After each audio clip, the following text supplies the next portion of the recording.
गहरी अंधेरी रात में हवा ऐसे चल रही थी जैसे किसी ने आसमान को चीर दिया हो। वेरोली गांव की गलियां बिल्कुल सुनसान थी। पेड़ों की डालियां एक दूसरे से टकरा रही थी और मंदिर की घंटी अपने आप झूल रही थी। मंदिर के अंदर अंधेरा पसरा था। सिर्फ एक दिया रखा था राखनदार बाबा की मूर्ति के आगे। वो दिया जो बरसों से कभी बुझा नहीं था, आज बुझ चुका था। अरे दीपक, दिया बुझ गया क्या? हाँ बाबा, खुद ब खुद बुझ गया। मैंने कुछ नहीं किया। अरे बाप रे, ये शुभ नहीं है। राखनदार कभी बिना संकेत के नहीं सोता। बाबा देखो, ये क्या है? मूर्ति के पास राख गिरी हुई है, जैसे किसी ने हाथ रखकर झाड़ दी हो। राख? मूर्ति के पास राख? हे देवा, ये तो अनर्थ का संकेत है। बाबा, हवा अंदर कैसे आ रही है? दरवाजा तो बंद था। कभी कभी जब देव जागते हैं तो अजीब चीजें होती हैं। उसी वक्त गांव के पश्चिमी किनारे से एक भयानक चीख सुनाई दी। बचाओ, कोई है क्या? गणेश राव और दीपक दोनों उछल पड़े। विट्ठल के घर की दिशा से आई है यह आवाज। चलो बाबा जल्दी। दोनों भागते हुए गांव के किनारे पहुंचे। लोगों की भीड़ पहले से ही वहां जमा थी। विट्ठल की पत्नी सोनाबाई जमीन पर बैठी रो रही थी। कोणीतरी आमच्या घरी आले होते। अरे दरवाजा तोड़ रहे, क्या हुआ अंदर? दरवाजा तोड़ा गया। अंदर विट्ठल फर्श पर पड़ा था, शरीर अकड़ा हुआ, आंखें फटी हुई। उसके होठों पर राख के निशान थे। दार ठकठक झाले तो खिडकीतून आत पाहत होता। मग तो मंदिराच्या दिशेला गेला आणि परत आला नाही। शायद सांप काटा होगा। अरे नहीं, देख उसके नाखून काले हैं। सांप नहीं, कुछ और है ये। गणेश राव आगे बढ़ा, विट्ठल के पास झुक गया। उसने सांसें देखी, सांस नहीं थी, पर आंखें अब भी मंदिर की दिशा में देख रही थी। बाबा, ये फर्श पर क्या है? ये राख के निशान देखो, कमरे से दरवाजे तक बने हैं। सबने देखा, राख की 3 लकीरें फर्श पर थीं, जैसे कोई राख से लिपटा आदमी अंदर आया हो और फिर हवा में गायब हो गया हो। राखनदार उठला आहे। भीड़ में सन्नाटा छा गया। कहीं दूर मंदिर की घंटी अपने आप बजी और हवा में फिर धुंध होने लगी। गांव के लोग मानते हैं कि गांव का हर इंसान राखनदार बाबा की छत्र छाया में जीता है। गांव की सीमा पर बना वेतोबा देव का मंदिर, जिसे अब सब राखनदार मंदिर कहते हैं, उसकी दीवारों पर सदियों पुरानी राख जमी है। कहते हैं कि वो राख उस साधु की है जिसने अपनी आत्मा को इस मंदिर में बांध दिया था। सदियों पहले वेरोली गांव पर एक प्रेत का साया था। रात में लोग गायब हो जाते थे, बच्चों के गले में नीले निशान दिखते थे और सुबह खेतों में लाशें मिलती थी। लोग कहते थे वो प्रेत जंगल के अंदर रहने वाली किसी कालिनी नाम की तांत्रिक औरत का भेजा हुआ था। तो उस समय कोई साधु आया था ना बाबा? हाँ, ध्रुवनाथ नाम का साधु। वो बनारस से आया था। कहा करता था कि उसका एक ही उद्देश्य था, असुर से गांव को मुक्त करना। उसने पूरे 7 दिन मंदिर के बाहर साधना की और 8वें दिन उस कालिनी से सामना किया। कहते हैं कि दोनों के बीच ऐसी विद्या चली कि आधी रात को पूरा गांव थरथरा उठा।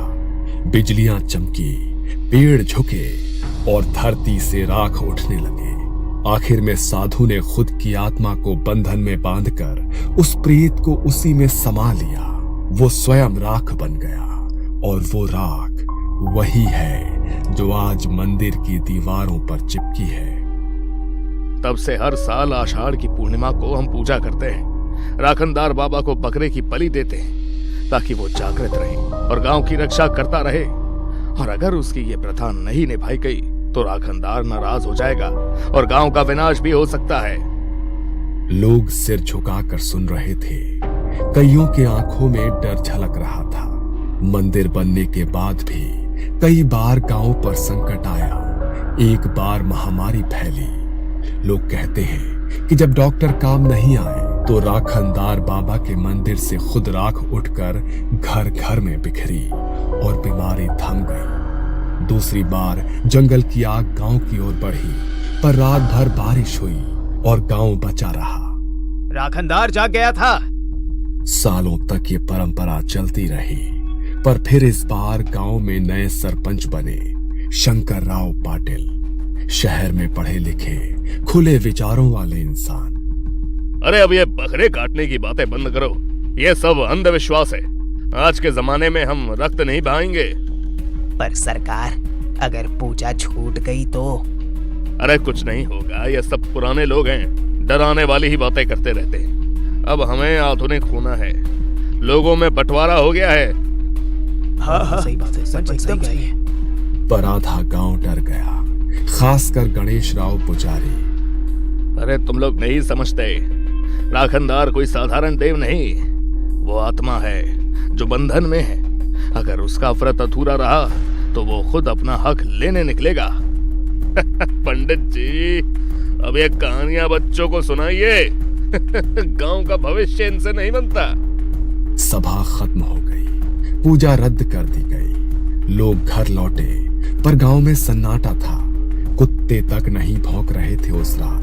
पर गणेश राव चैन से नहीं बैठा। वो जानता था कि अगर बलि नहीं दी गई तो कुछ होने वाला है। उसने आधी रात को मंदिर का दरवाजा खोला, दीपक को साथ लेकर अंदर गया। बाबा, लोग देख लेंगे तो मुसीबत होगी। राखनदार की पूजा किसी मनुष्य से नहीं रुकती दीपक। अगर लोग भूल गए हैं तो भी उसका क्रोध नहीं रुकेगा। आज बलि नहीं है तो कम से कम दिया तो जलाएंगे। उन्होंने दिया जलाया, मूर्ति पर हार चढ़ाया और आंखें बंद करके मंत्र पढ़ने लगे। जय राखनदार देवा, गवाचन रक्षण करा।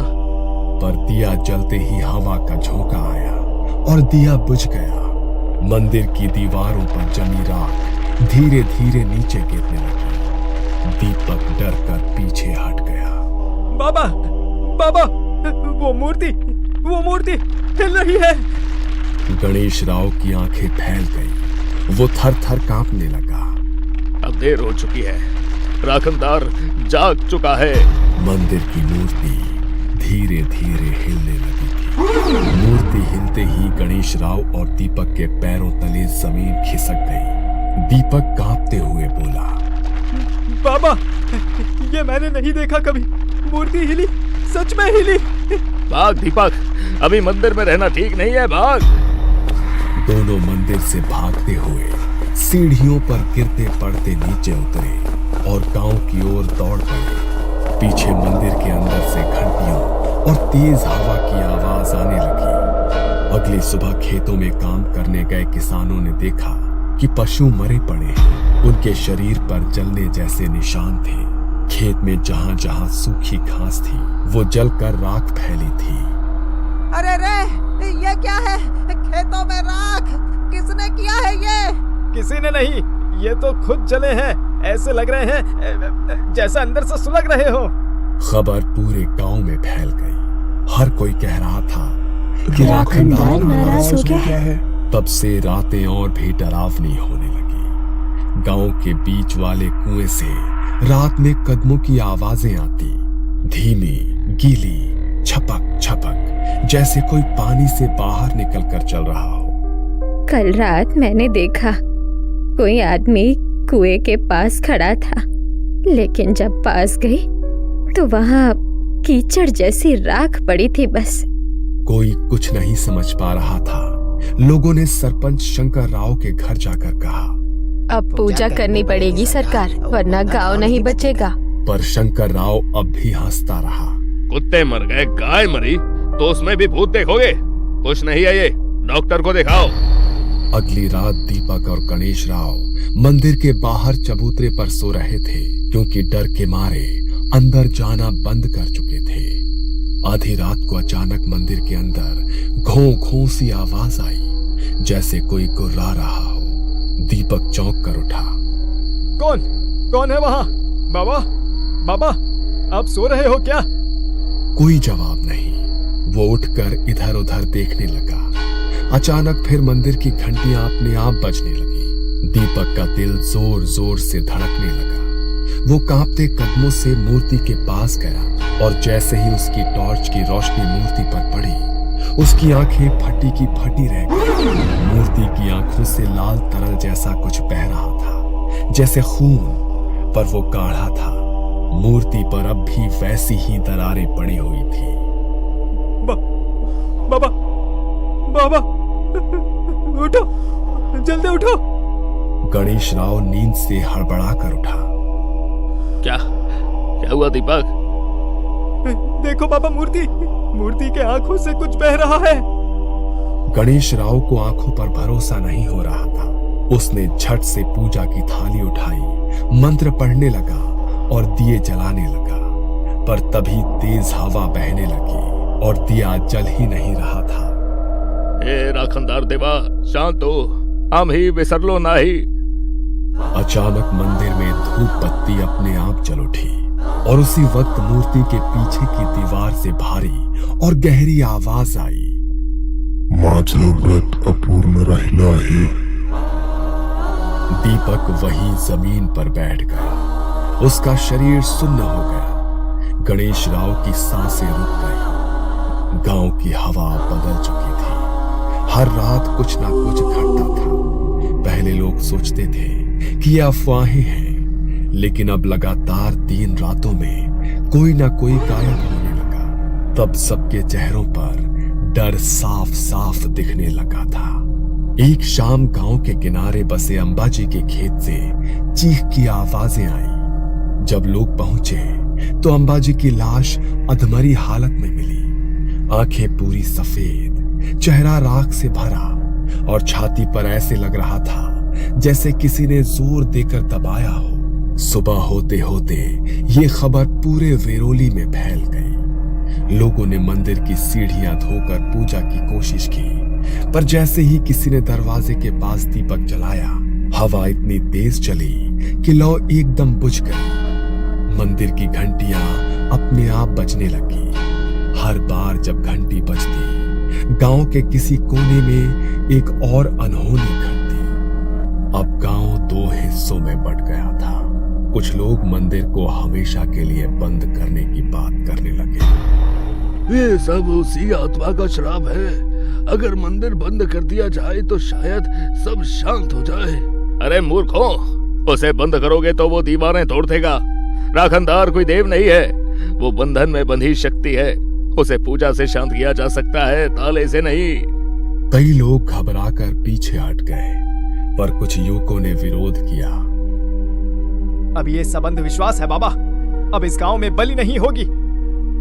गणेश राव ने गहरी सांस ली और बस इतना कहा, अगर इस बार व्रत अधूरा रहा तो वो अपने हिस्से का रक्त खुद लेगा। अगली सुबह सुभाष की पत्नी ने अपने दरवाजे पर राख से बने 3 हाथों के निशान देखे। उसी दिन उनके घर की गाय अचानक से मरी हुई मिली। शरीर सूखा हुआ, जैसे किसी ने सारा खून खींच लिया हो। फिर दूसरे ही दिन खेतों में एक बच्चा गायब हुआ। माँ रोती चिल्लाती मंदिर के सामने गिरी। बाबा, मेरा बेटा लौटा दो, मेरा बेटा लौटा दो। लोग अब समझ चुके थे कि जो पूजा अधूरी छोड़ी गई थी, उसकी सजा अब गांव भुगत रहा है। गणेश राव हर शाम मंदिर के बाहर दिया जलाता, मंत्र पढ़ता, राखनदार को शांत करने की कोशिश करता, पर जैसे ही वो आंखें बंद करता, मंदिर की घंटी अपने आप बज उठती और हवा में राख उड़ने लगती। कभी दिया बुझ जाता तो कभी मूर्ति से लाल द्रव्य टपकता दिखाई देता। गणेश राव की हालत बिगड़ने लगी थी। उसकी आंखों के नीचे काले घेरे, आवाज में थरथराहट और होठों पर वही एक बात, वो जाग चुका है। गांव के सरपंच, जिसने ये सब बंद करने का फैसला लिया था, उससे अब रात में नींद नहीं आती थी। वो हर रात सपने में देखता कि राखनदार उसकी खाट के पास खड़ा है, राख से ढका चेहरा, लाल आंखें और हाथ में लाठी। हर बार वो कहता, तू माझं व्रत तोडलंस, आता तुझी वेळ आहे। सरपंच पसीने से भीगा हुआ जागता और दिन भर बेचैन रहता। एक रात उसने अचानक घर से बाहर भागने की कोशिश की। वो नींद में भागते हुए मंदिर की ओर जा रहा था। वो मंदिर के सामने गिर पड़ा और वहीं हार्ट अटैक से उसकी मौत हो गई। सुबह जब लोगों ने देखा, उसके चेहरे पर भी वही राख का निशान था। हाथों के 3 छापे, जैसे किसी ने पकड़कर उसकी आत्मा निकाल ली हो। लोग अब दिन में भी घरों से निकलने से डरते थे। कोई खेती नहीं करता, कोई मंदिर नहीं जाता। सिर्फ गणेश राव ही रोज मंदिर के बाहर दिया जलाता और बुदबुदाता रहता। अगर इस साल आषाढ़ की पूर्णिमा तक उसका व्रत पूरा नहीं हुआ तो वो पूरे गांव को ले जाएगा। धीरे धीरे रातें और लंबी लगने लगी। कुएं के पास अजीब आवाजें, खेतों में डरावने साए और हवा में राख की गंध से और भी भारी हो गई। सरपंच की मौत ने पूरे वेरोली गांव को हिला दिया था। अब सबको यकीन हो गया था कि राखनदार क्रोधित हो चुका है। गांव में सन्नाटा था। दिन में भी लोग दरवाजे बंद रखते, बच्चे तक खेलना भूल गए थे। तभी दोपहर को गणेश राव पूरे गांव में घूमने लगा। अब अगर हम चुप बैठे रहे तो राखनदार सबको ले जाएगा। आज रात सब लोग मंदिर चलो, उसके सामने माफी मांगनी होगी। बाबा, अब कौन जाएगा उस मंदिर में? वहां तो उसकी परछाई घूमती है। वो रक्षक है, दुश्मन नहीं। हमने उसका व्रत तोड़ा है। जब तक हम उसे उसका हक नहीं देंगे वो शांत नहीं होगा। शाम तक गांव के लगभग आधे से ज्यादा लोग जुटे। हर किसी के चेहरे पर डर था, लेकिन गणेश राव की आवाज में एक अजीब दृढ़ता थी। रात काली थी, हवा धुंधली थी। जैसे जैसे लोग मंदिर के पास पहुंचे, उन्हें लगा कि जमीन कांप रही है। मंदिर की दीवारों पर काली फफूंदी चढ़ी थी और दरवाजे आधे खुले हुए थे। गणेश राव ने अपने थैले से माला, बेलपत्र और मिट्टी का दिया निकाला और कहा, सब लोग मौन रहो। अब जो भी होगा उसका निर्णय वही करेगा। लोग मंदिर के अंदर जाने लगे। वहां घनी धुंध थी और हर सांस के साथ राख की गंध महसूस हो रही थी। दीपक ने कांपते हुए दिया जलाया और जैसे ही लौ उठी, दीवारों पर 3 परछाइयां हिलने लगी। गणेश राव ने आंखें बंद की और मंत्र पढ़ने लगा। ओम रक्षणाय नमः, ग्राम पालकाय नमः, ओम इष्ट देवाय नमः। दीपक ने माला उठाकर मूर्ति के गले में डालने की कोशिश की, लेकिन तभी तेज हवा ने उसे जैसे धक्का दिया और दीपक पीछे गिर पड़ा और मंदिर की घंटियां अपने आप बजने लगी। मूर्ति के सामने एक काली परछाई धीरे धीरे आकार लेने लगी। वो इंसान से ऊंचा, राख से सना और उसकी आंखें अंगारों जैसी लाल थी। हाथों में त्रिशूल, माथे पर भभूत की रेखाएं। उसने भारी आवाज में कहा, तुम्ही माझं व्रत तोडलं। लोग पीछे हट गए। औरतें चीखने लगी। गणेश राव कांपते हुए आगे बढ़ा और कहा, बाबा हमें माफ कर दो, हमसे भूल हो गई है। राखनदार की परछाई ने हवा में त्रिशूल घुमाया। हवा में धुंध हुई और दीवारों पर पुराने साए दिखने लगे। एक साधु जो मंत्र पढ़ रहा था। चारों दिशाओं में आग की रेखाएं और गांव के चारों सिरों पर बांधी गई आत्मा। दीपक का शरीर कांपने लगा। उसकी आंखें पलट गई। गणेश राव ने देखा कि राखनदार की आत्मा अब दीपक के शरीर में प्रवेश कर चुकी है। दीपक के अंदर राखनदार की आवाज गूंजी, सदियों पहले इस गांव पर महामारी आई थी। तब मैंने अपना प्राण इस भूमि में बांधा था। मेरा रक्त, मेरी आत्मा इस गांव की रक्षा करते हैं, पर तुम्हारे अहंकार ने मेरा व्रत तोड़ा। हर आषाढ़ी पूर्णिमा को मेरे व्रत का रक्त दो। मेरा रक्षण कार्य जारी रखो, वरना ये गांव मिट जाएगा। गांव वाले डर से सिर झुकाए खड़े थे। गणेश राव ने कांपते हुए जवाब दिया, हम वादा करते हैं बाबा, अगली आषाढ़ की पूर्णिमा को हम व्रत पूरा करेंगे। आपकी पूजा, आपकी बलि सब वैसे ही करेंगे जैसे सदियों से करते आए हैं। वचन निभाओ, नहीं तो राख तुम्हारे ही रक्त से बनेगी। जैसे ही ये कहा, दीपक जमीन पर बेहोश गिर पड़ा। मंदिर में छाई राख धीरे धीरे नीचे बैठने लगी। घंटियां बंद हो गईं और हवा शांत हो गई। सूरज उगा।